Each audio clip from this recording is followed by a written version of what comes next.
I've mentioned Phil Stevens before on this channel. He's the chap who restored the Space Princess from Blake 7, and he built the Blake 7 security robot. And real nice guy, top bloke. He's the guy that supplied me with his leftover kits from when he was doing the Space Princess, which was very nice of him. He's a really nice guy, a very knowledgeable guy. He knows an awful lot about studio models. And he's one of my go-tos for information regarding the Blake 7 hairdryer ship that I'm making at the moment. And yeah, top bloke. And such a top bloke that I've got something again from him in this box. And that is, I put up on my Facebook page called Blake 7, can't remember the right way around, Blake 7 spacecraft weaponry or something like that.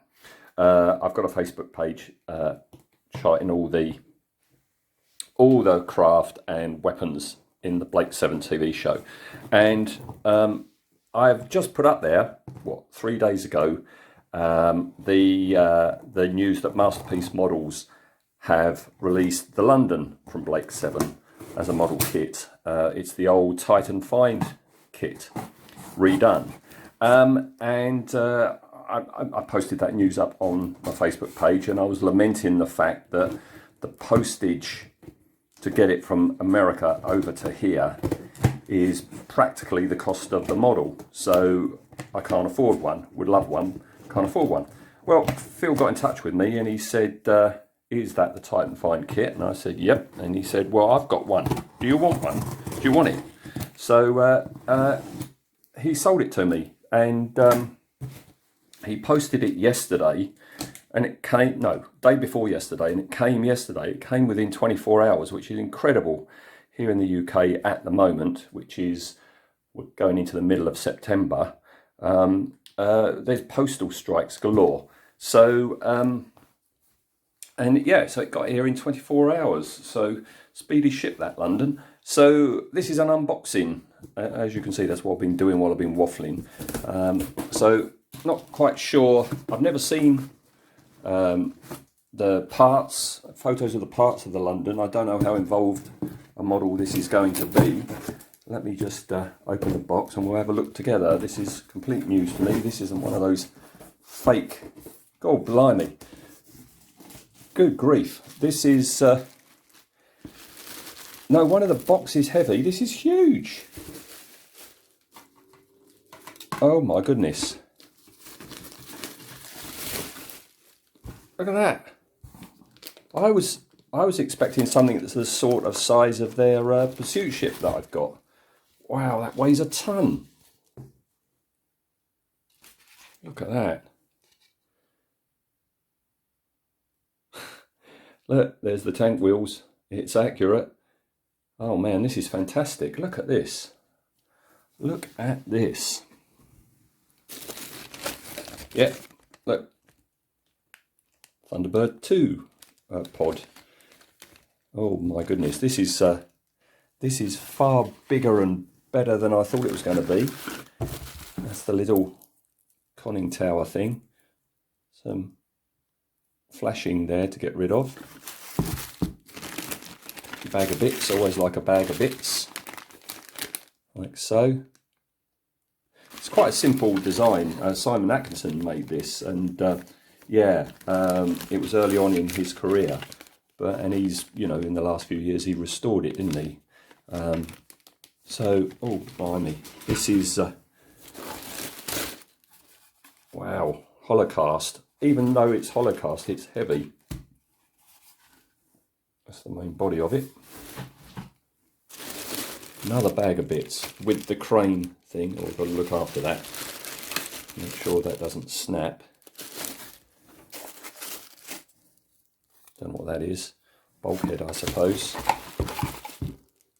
There's the front of it. On Blake 7 in Character, our podcast, we've always speculated, is that the window or is it the bit further up? I think it was there, wasn't it? I think it goes there like that. Yeah, that might be the cabin window, that might be the cabin window. So we've got all these bits.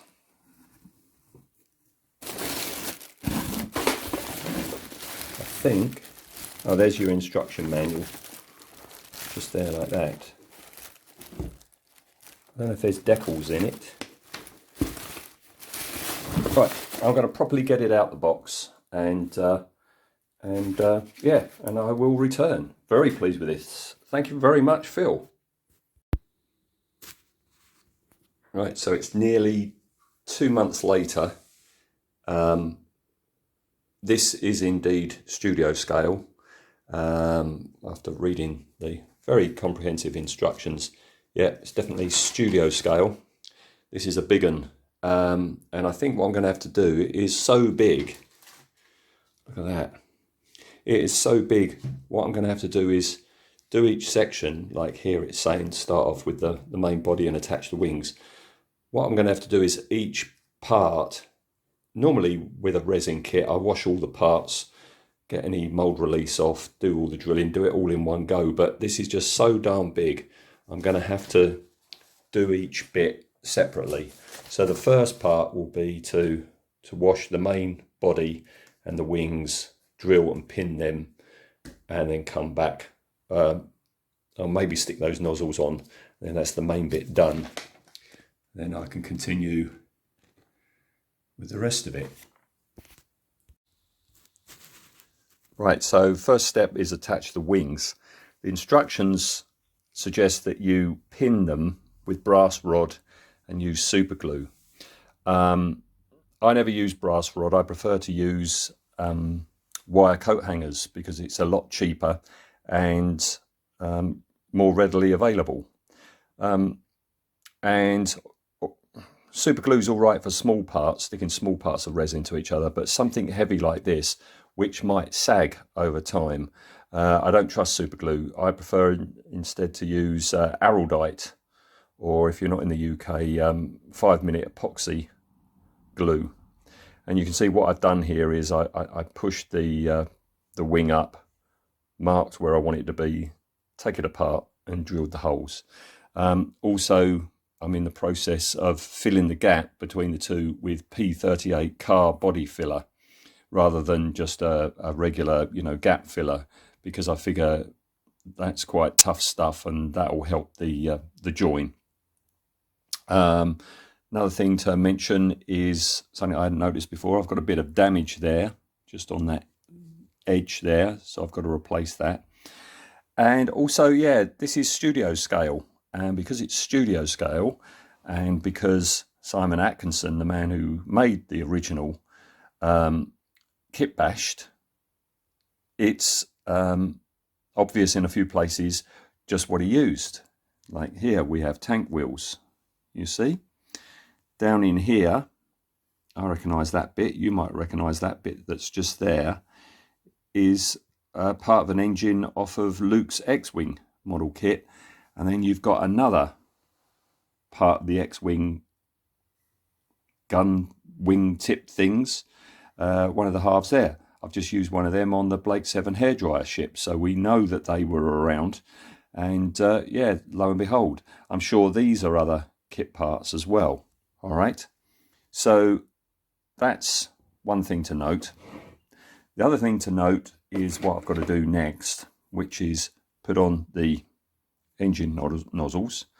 These are brilliantly cast, superb casting. By the way, all of this, there was just a bit of flashing so far, not too much to worry about. So they're lovely, got 2 of those.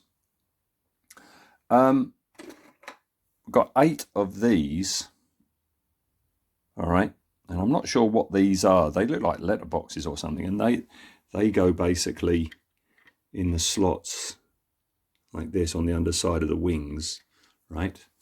Now, I'll put a link below, but Simon got the London back from Matt Irving a couple of years ago, and was given the task of restoring the London, which he did, and he did superbly. It was the first time in 40 years he was reunited with his creation, and it was in need of restoration, and restore it he did, and he charted it on a blog, which I'll put the link below. All right, and what's interesting in that is that Simon had to try and remember what kit parts he used, go out and resource them, you know, and by and large he was pretty successful. But to this day there are parts which are still unidentified. So my reason for saying that is, by looking at that blog, I know the identity of things. Like this is these are the legs that I've got to put on, and they are part of a triangle, something to do with a railway thing, a triangle railway thing. So I've got 4 legs that I've got to attach. But there's one other thing by looking at his blog. I thought at the time, it's like, this looks a bit peculiar. This thing, right? What on earth is that? And you've got 2, and they go on the underside to the wing. And to me, it's like they stick up far too far. That can't be right. I don't remember seeing anything like this in the profile shots of the ship. Well, looking at Simon's blog, I don't know if it was Alfred Wong who made the master for this kit. Obviously, he made it before Simon restored it. And a lot of the times, yeah, there are identifiable kit parts. But I think in some places, Alfred or whoever it was who made the master was guessing. And this thing here, right, if you look at Simon's restoration of the original, what he actually used was one of these, you know, a tank wheel, a 1/35th scale tank wheel, one of the wheels that goes at the front. I think this is a German tank. One of the wheels at the front that pulls the tracks round. That's what he used. That's what has got to sit there like that. That, not that. And that has made me wonder, how accurate is this model? And it has crossed my mind that if I look at the parts of this model and compare it to the original, which Simon has done a brilliant job of, displaying, if I recognise a kit part and it's not accurate, I could potentially remove it, rub it down, replace it with the original. And I'm thinking I might do it in the case of things like that I've already got. But no, I don't want too much faff on this model, and and I don't want any more expense. I've been buying up old classic vintage kits just lately. I'm done with that. I just want to make a regular kit. So if I can, I will enhance it with bits I've already got. If not, I'll just build it like it's out of the box. All right, so there's those parts added. I think that's going to be the extent to which I add to this model. Looking at Simon's excellent, restoration work, the page that he constructed for that, the more I look at it, the more inaccurate I realise that this kit is. For example, these wheels, which are obviously tank wheels, 1/35th scale tank wheels, they were on the original, but not this type. I think they come off of the old M64 Bulldog kit.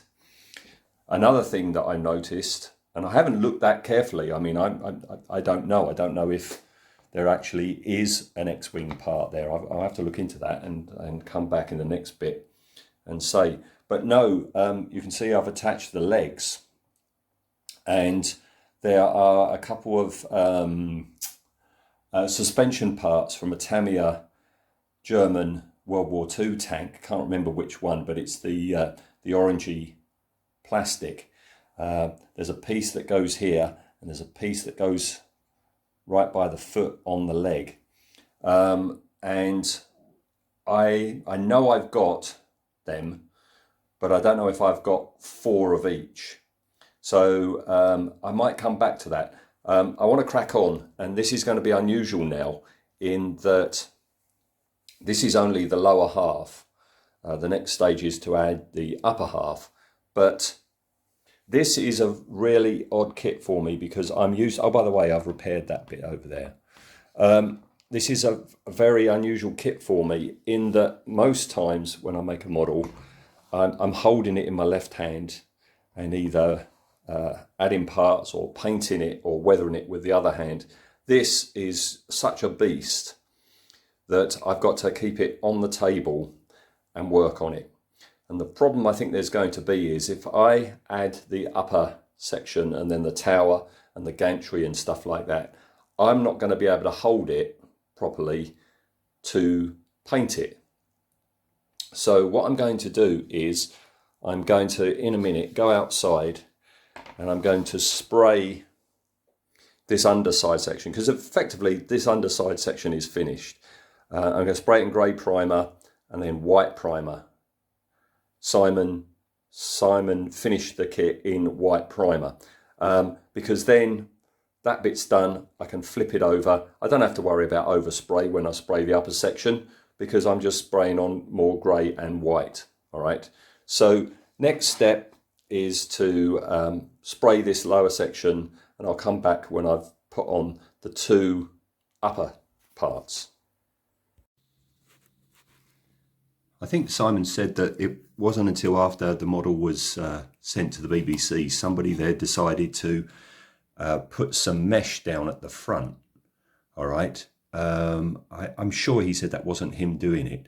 Yeah, basically it's this aluminium mesh you get at car repair shops.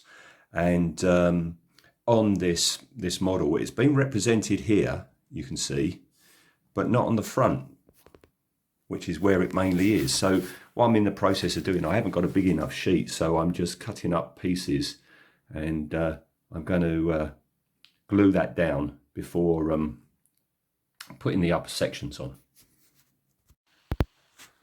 Right, that's the upper sections on, and with the upper sections on, I've got a problem with quite a gap there between the two, quite a gap along there. So next thing is to cut out some plasticard strips to just cover them up, and then I've got and down there as well, and then on here goes the airlock, and the instructions say it's actually two parts.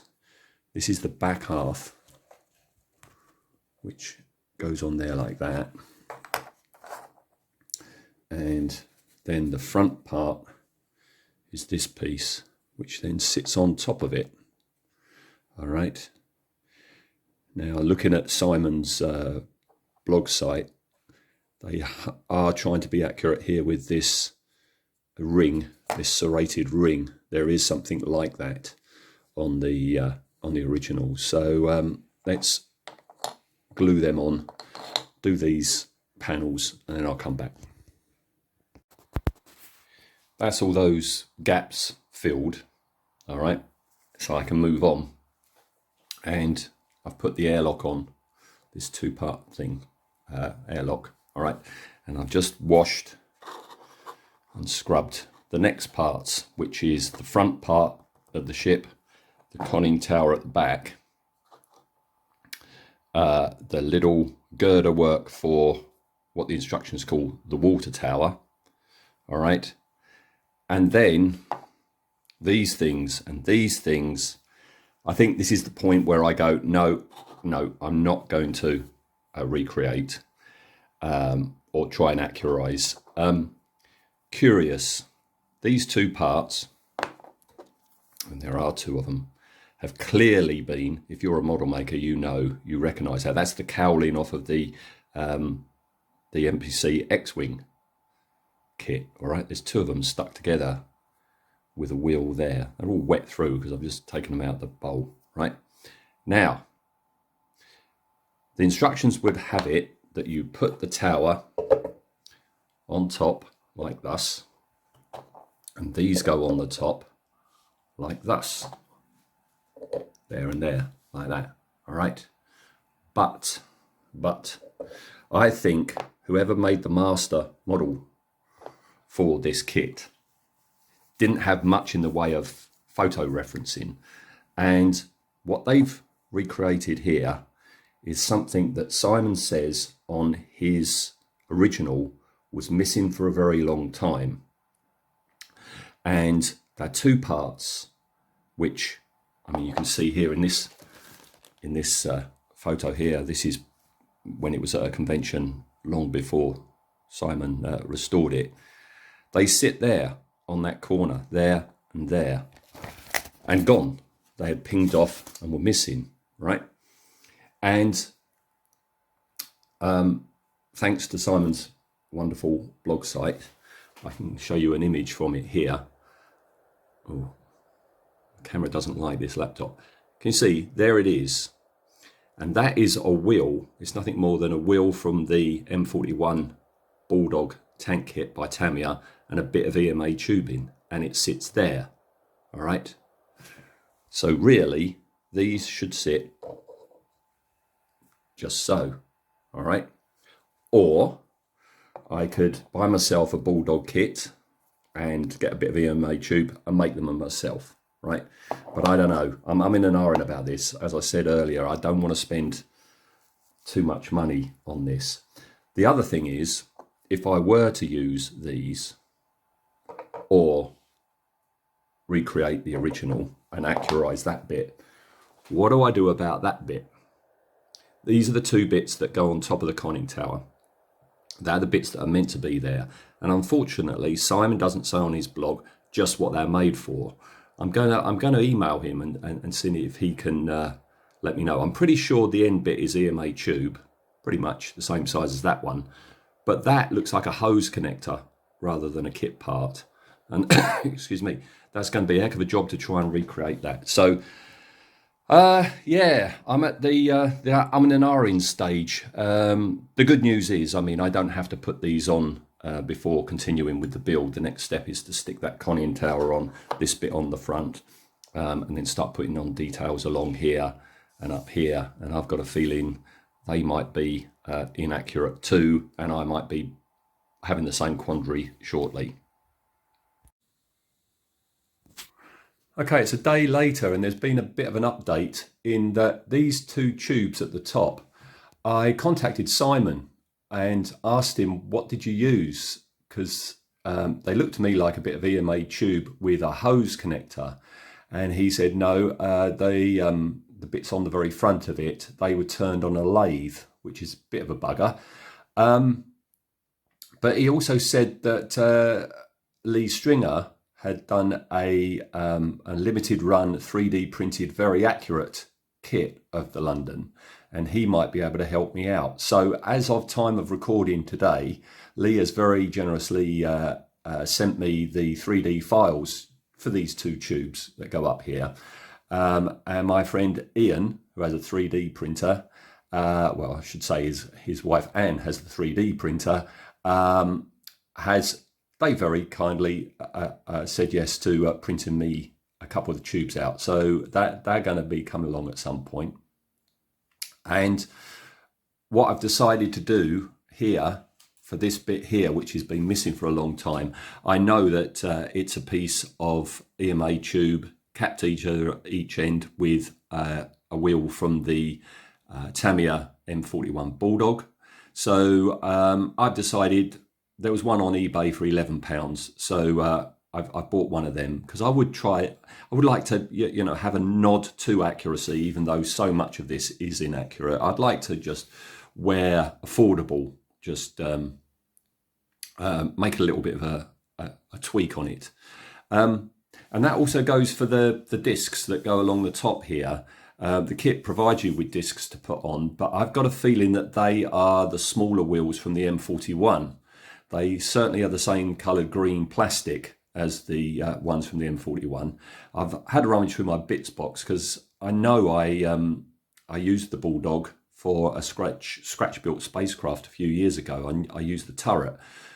I figured I would have still had the wheels, but no, I think I've used them. So hopefully they're going to be in the kit. What the kit has got right, this kit has got right, and I'm grateful for, is, oh, it's stuck to my arm. Hang on, there we go, is they have properly, accurately guessed and recreated these. Some of you may know what these are. These are the classic feet from the old girder bridge kit, which was around in the 60s and was used a ton of times on the Jerry Anderson shows, Derek Meddings and the Century 21 boys. Boy, they use them everywhere. The most noticeable I think you can ever see them is there's two of these on the front of Thunderbird 2's pod. When you see the pod either side of the door, you've got these. And Simon used them.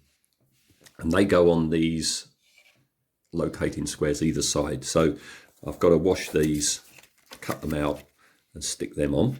All right. Must say, this was a pig to do. This fella here, to get him to sit upright and get him in line with the hole that side as well, was a right pig. I've had to trim the legs down. There was a gap in a couple of places. I've had to put a bit of tube in there just to disguise it. So that was a pig, but off-laid by, you know, these being good. So, yeah, I don't know at what point I'll come back, but there will be progress, promise. All right, moving on quite a bit. So, yeah, the M41 has arrived. That is it. All right. And I've got so many spare bits now because I only needed a selection. First thing are that row of wheels that I said about. All right. They were the lower wheels, the smaller wheels from the M41. If I put alongside it, this is one that comes with the kit. You see it's almost there. It's an approximation, but like I've said before, I don't think the person who built the original master for the kit had access to a lot of photos. So it's close, but there you go. That is accurate. Speaking of accuracy, let's move him here. It's getting very big and bulky and very heavy now. Yeah, before I go any further, the cradle thing, the gantry thing, and the kit comes with the plastic rod that you cut to size. Luckily that's lined up nicely, so that's good. And I put the very fiddly gantry on, so that's good. Yeah, this tower at the back. So Ian and Anne, they have printed out the shapes that go on the top, and this is them. All right, look at that. Beautiful bit of printing. Thank you, Ian and Anne, again. Ian asked me what length they should be, and I said, I don't know. So I eyeballed it, okay, and it looked to me like it overhung a little bit each side, and I measured that, and that's 4.5 centimeters. So I said 4.5 centimeters. All right, and let's put it on. Look at that. That's exactly how it goes. So yeah, I'm very, very pleased with that. I just need to put a tank wheel on the back, and then we're good to go. All right. So very happy with that. Oh, let's just show you before I move on. That is an accurate one, and that's the one that comes with the kit. X-Wings a go-go. All right. So yeah, that's good. I'm just about to stick them on. Something Simon says on his blog is that shortly after filming, two shapes fell off. They were here, all right? Two round tubes, all right? And they're pretty much, what he's talking about is pretty much the dimensions of that. If I just stuck that on there, it would work. That's roughly what you're looking at. But he does say on his blog that he used M41 Bulldog parts. And what he used is these wheels, all right? What he did was he got a bit of EMA tube and either end stuck one of these wheels on and then stuck that up there. And that's what I'm going to do. I've measured it, and I've eyeballed it. An awful lot of what I do is eyeballing, and the tube comes out pretty much to that, you see that inner circle just there, comes up to there, and I've measured that, and that's approximately 16 millimeter, and I've got no 16 millimeter pipe, so I've got to source some of that. I went to B&Q you know, the home improvement place here in the UK, and they've got 15mm plumbing pipe, and they've got 22mm, but no 16. So alas, no cheap thing there. Yeah, so I've got pretty much a whole Bulldog kit left, but I'm not bothered by that because I love this turret. Can I just say, I love this turret. I've used this before. This actually, the turret was used on one of the Rebel fleet in Return of the Jedi. It was at the top with all sort of like antennae coming out at the top. And if I can find it before finishing this this video on the London, I'll show you what I did with one that I got last time. All right. So there we go. We're almost there now. I've got to make up those.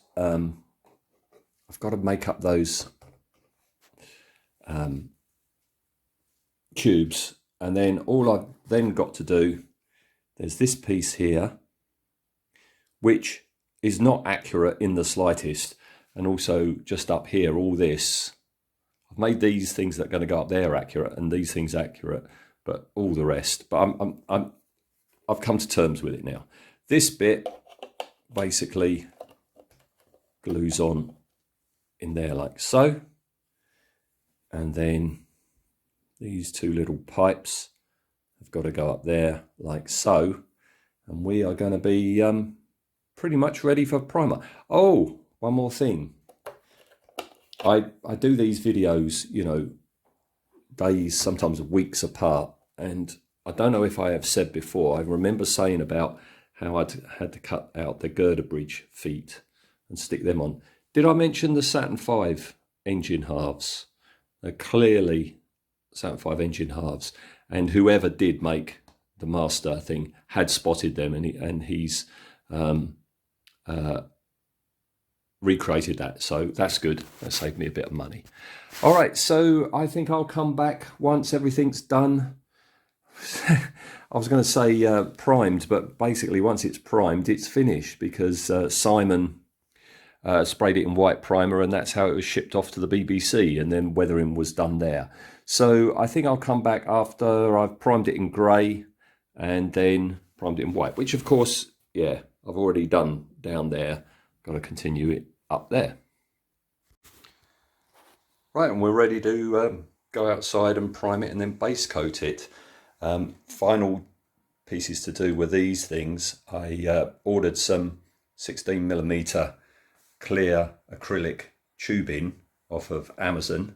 The only thing I had to do was shave off the back of the M41 wheels because the thickness of the tube was too thick for them to slot in. I think that the EMA tube Simon was using was thinner, and they would have just slotted on, but these I've had to shave off, so they are on.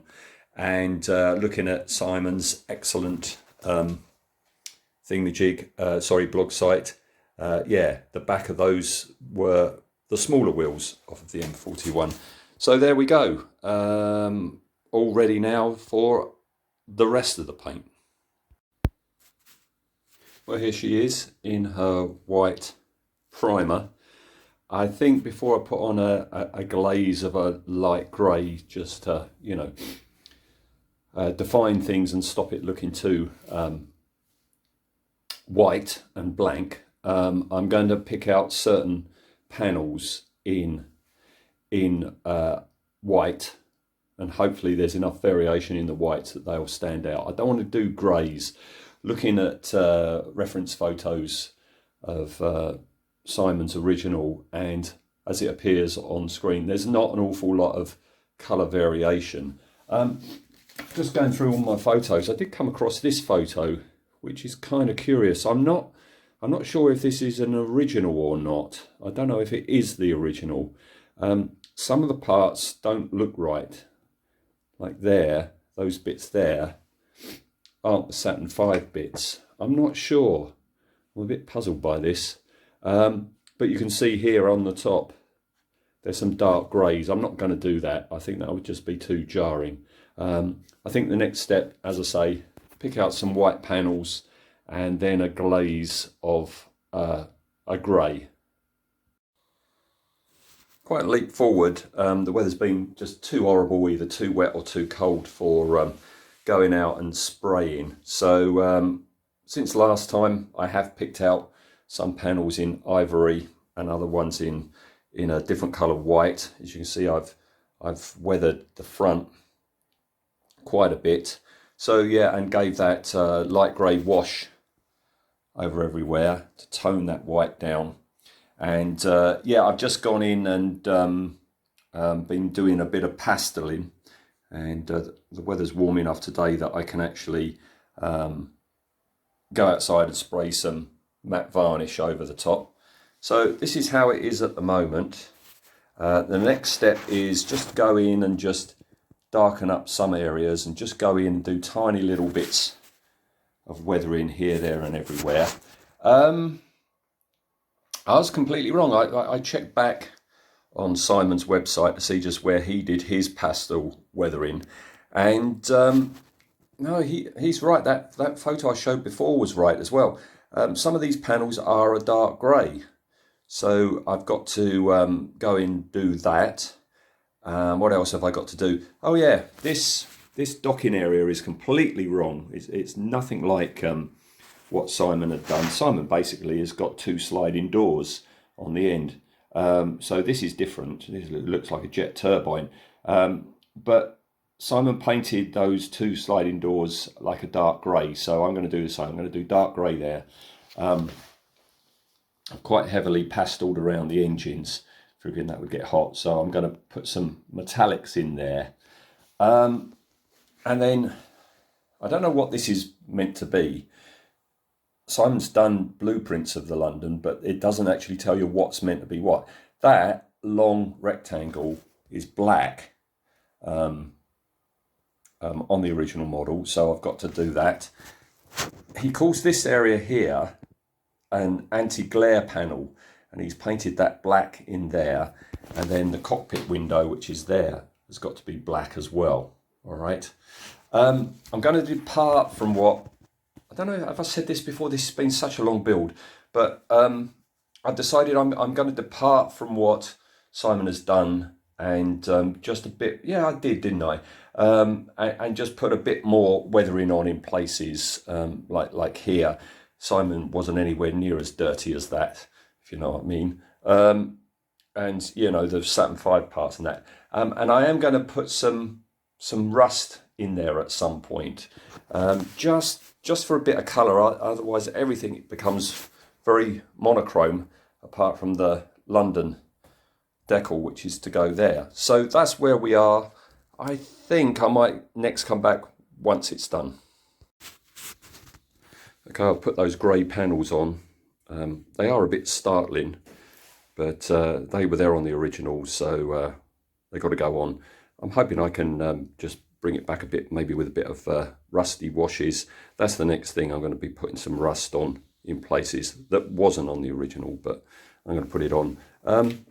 Bit of an update. I was just putting all my photos back in my folder from when I did the hairdryer ship, the Blake 7 hairdryer ship, and I come across these two photos that I didn't even know I had. And can you see the two roundels there? That's either a trick of the light, or it does look like there maybe was rust on there. There's a lot of airbrush paneling, and now I know Simon put that on the refurbishment, but I don't know if they were there. See all the way along there? I don't know if that was put on by the BBC. I know this had some restoration work before Simon, Matt Irving, returned it to Simon, and you can see here there's two tubes on the top which are absolutely nothing like the ones that Simon had originally made. I think what we're seeing here is refurbishment. I mean, look, you've got like tan markings on there, which I'm pretty sure wasn't on the original. You've got grey paint on this side, but not on that side. There is more. Someone has, you know, tried restoring it before, and then I think added more airbrushing detail, etc., etc. So it gives me a little, you know, I mean, there, I like all that gunkiness there. I don't know if that was intentional or not, but I like that, and that's what I'm going to go for next, because that's all I have to do now is just add some colour in there with the rust, because this is still a bit stark, isn't it? So I've got to warm it up with some rusty things. Hopefully, postal strikes permitting, my replacement decals will be coming from my friend Alan very soon. So I think the next time I come back, this will be done. Fingers crossed now. These are the decals that my friend Alan printed out for me on decal paper, but they're a tad too small. Basically, the N in London is almost up against there, and the bottom red line is almost against the left-hand side, so too small. I could ask Alan if he could resize them and print another set out, but it's a bit cheeky.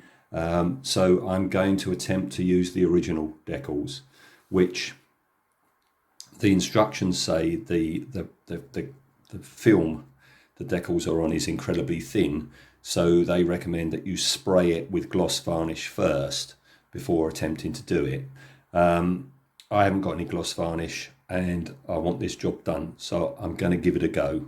So yeah, fingers crossed for me.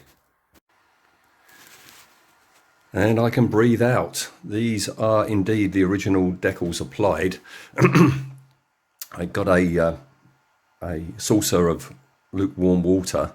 It said dip them in for only a few seconds, and as soon as I put them in, immediately it lifted away from the barrier paper, and was incredibly fragile. So they're in place now. They're just drying now, and once they're totally dry, I will be putting a coat of matte varnish on them just to seal them and protect them. And that's it. That's this fella done. It's taken a long time to do, and yeah, proved to be a bit more costly because, you know, I was I did attempt in some places to accuratize. So yeah, thanks to my friend Ian for the 3D printing out these parts, and thanks to Lou Stringer for sending me the 3D files to allow that to happen, and thanks to Simon Atkinson, the guy who built the original London, for putting me onto Lee about, yeah, that these originally were turned on a lathe, and Lee has replicated them. So thanks to those three chaps, and to my friend Alan for doing the replacement decals, which in the end I didn't need. All right. So yeah, it's not 100%. It's absolutely not 100% accurate, which allowed me to take some liberties with, you know, rust and grime and dirt. But I'm very pleased with it. It's a huge kit, as I said at the top of the video, by Masterpiece Models, the old Titan Find kit. Not 100% accurate, but it's studio scale, it's studio size. Got to figure out where the blooming heck I'm going to put it.